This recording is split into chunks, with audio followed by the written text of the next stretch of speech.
score years ago, a great American in whose symbolic shadow we stand today signed the Emancipation Proclamation.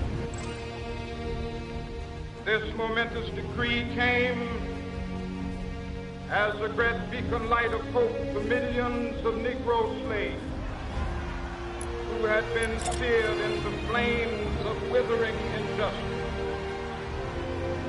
It came as a joyous daybreak to end the long night of their captivity. But 100 years later, the Negro still is not free. 100 years later, the life of the Negro is still sadly crippled by the manacles of segregation and the chains of discrimination.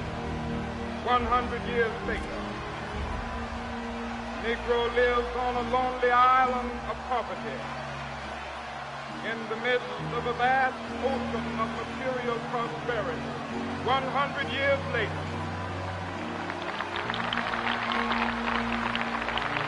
the Negro is still languished in the corners of American society, finds himself in exile in his own land. So we've come here today, dramatize a shameful condition. In a sense, we've come to our nation's capital to cash a check. When the architects of our republic wrote the magnificent words of the Constitution and the Declaration of Independence, they were signing a promissory note to which every American was to fall heir. This note was a promise that all men, yes, black men as well as white men, would be guaranteed the unalienable rights of life, liberty, and the pursuit of happiness. It is obvious today that America has defaulted on this promissory note insofar as her citizens of color are concerned. Instead of honoring this sacred obligation, America has given the Negro people a bad check, a check which has come back marked insufficient funds.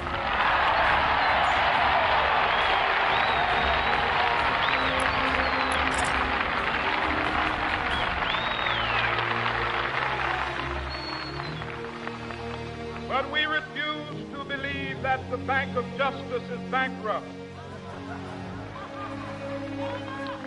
We refuse to believe that there are insufficient funds in the great vaults of opportunity of this nation. So we've come to cash this check, a check that will give us upon demand the riches of freedom and the security of justice.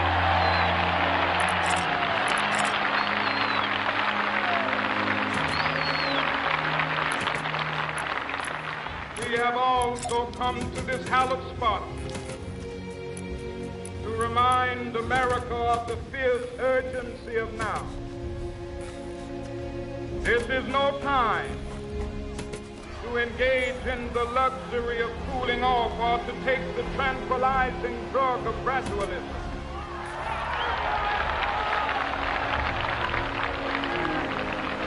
Now is the time to make real the promises of democracy.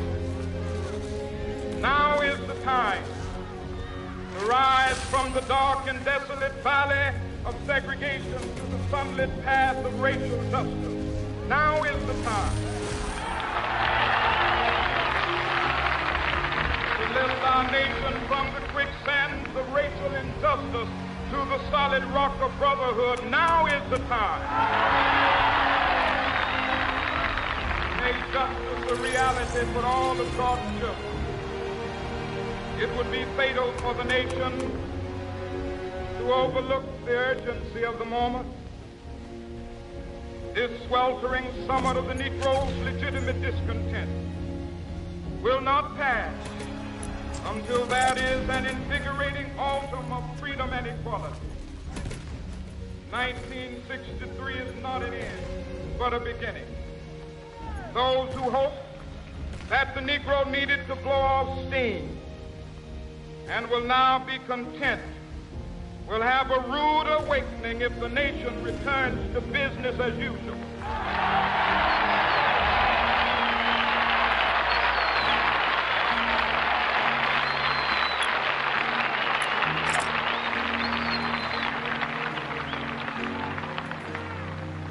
There will be neither rest nor tranquility in America till the Negro is granted his citizenship rights. The whirlwinds of revolt will continue to shake the foundations of our nation until the bright day of justice emerges.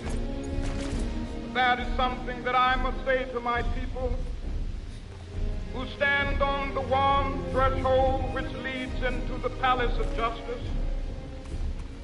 In the process of gaining our rightful place, we must not be guilty of wrongful deeds. Let us not seek to satisfy our thirst for freedom by drinking from the cup of bitterness and hatred.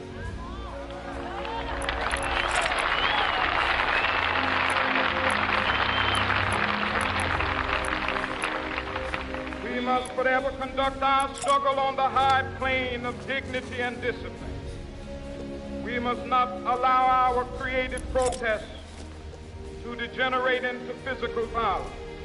Again and again, we must rise to the majestic heights of meeting physical force with soul force. The marvelous new militancy which has engulfed the Negro community must not lead us to a distrust of all white people. For many of our white brothers, as evidenced by their presence here today, have come to realize that their destiny is tied up with our destiny.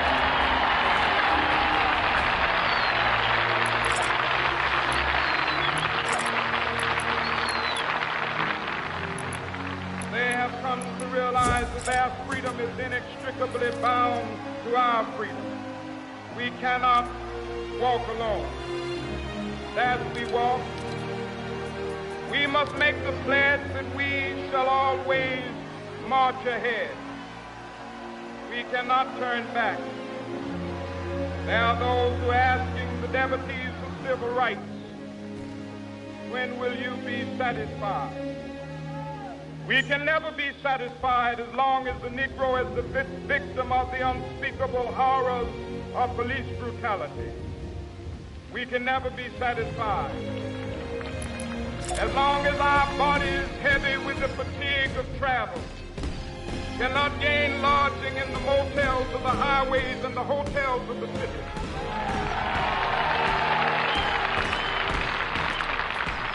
We cannot be satisfied as long as the Negro's basic mobility is from a smaller ghetto to a larger one. We can never be satisfied as long as our children are stripped of their selfhood and robbed of their dignity by signs stating for whites only.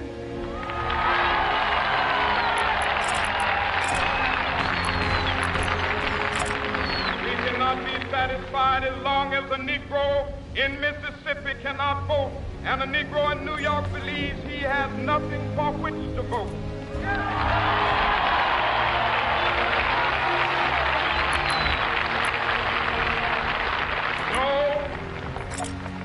No, we are not satisfied, and we will not be satisfied until justice rolls down like waters and righteousness like a mighty stream.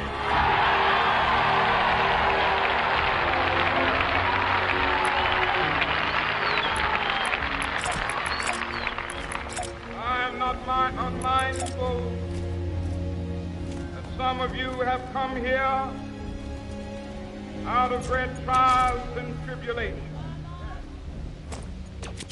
Some of you have come fresh from narrow jail cells. Some of you have come from areas where your quest for freedom left you battered by the storms of persecution. staggered by the winds of police brutality. You have been the veterans of creative suffering. Continue to work with the faith that unearned suffering is redemptive. Go back to Mississippi. Go back to Alabama. Go back to South Carolina. Go back to Georgia. Go back to Louisiana. Go back to the slums and ghettos of our northern cities, knowing that somehow this situation can and will be changed. Let us not wallow in the valley of despair. I say to you today, my friend,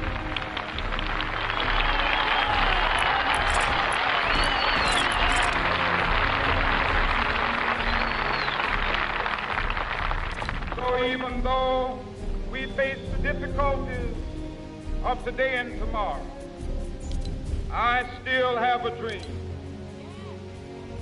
It is a dream deeply rooted in the American dream. I have a dream that one day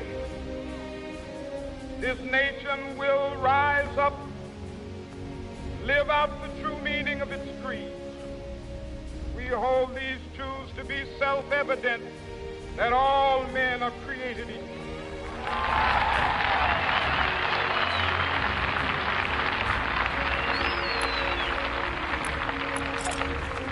I have a dream that one day on the red hills of Georgia, sons of former slaves and the sons of former slave owners will be able to sit down together at the table of brotherhood. I have a dream that one day, even the state of Mississippi, a state sweltering with the heat of injustice, sweltering with the heat of oppression, be transformed into an oasis of freedom and justice. I have a dream. My 4 little children will one day live in a nation where they will not be judged by the color of their skin, but by the content of their character. I have a dream today.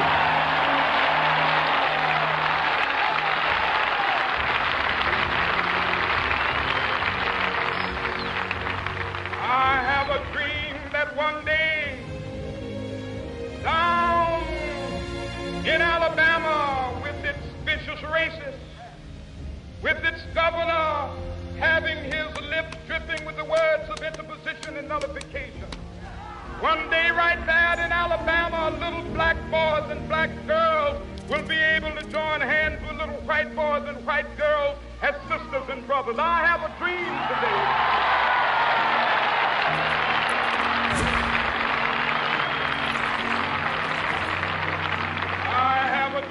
That one day every valley shall be exalted, every hill and mountain shall be made low, the rough places will be made plain, and the crooked places will be made straight, and the glory of the Lord shall be revealed, and all flesh shall see it together. This is our hope. This is the faith that I go back to the South with. With this faith, we will be able to hew out of the mountain of despair a stone of hope.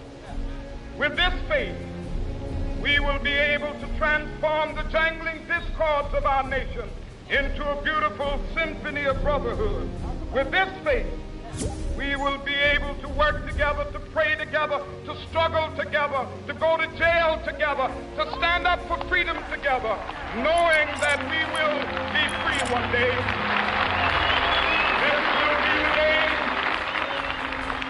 This will be the day with all of God's children be able to sing with new meaning, my country tears of thee. Sweet land of liberty of thee I sing. Land where my fathers died, land of the pilgrim's pride. From every mountainside, let freedom ring. And if America is to be a great nation, this must become true. So let freedom ring. From the prodigious hilltops of New Hampshire, let freedom ring. From the mighty mountains of New York, let freedom ring. From the heightening Alleghanies of Pennsylvania, Let freedom ring from the snow-capped Rockies of Colorado. Let freedom ring from the curvaceous slopes of California. But not only that, let freedom ring from Stone Mountain of Georgia. Let freedom ring from Lookout Mountain of Tennessee. Let freedom ring from every hill and molehill of Mississippi, from every mountainside. Let freedom ring, and when it happens,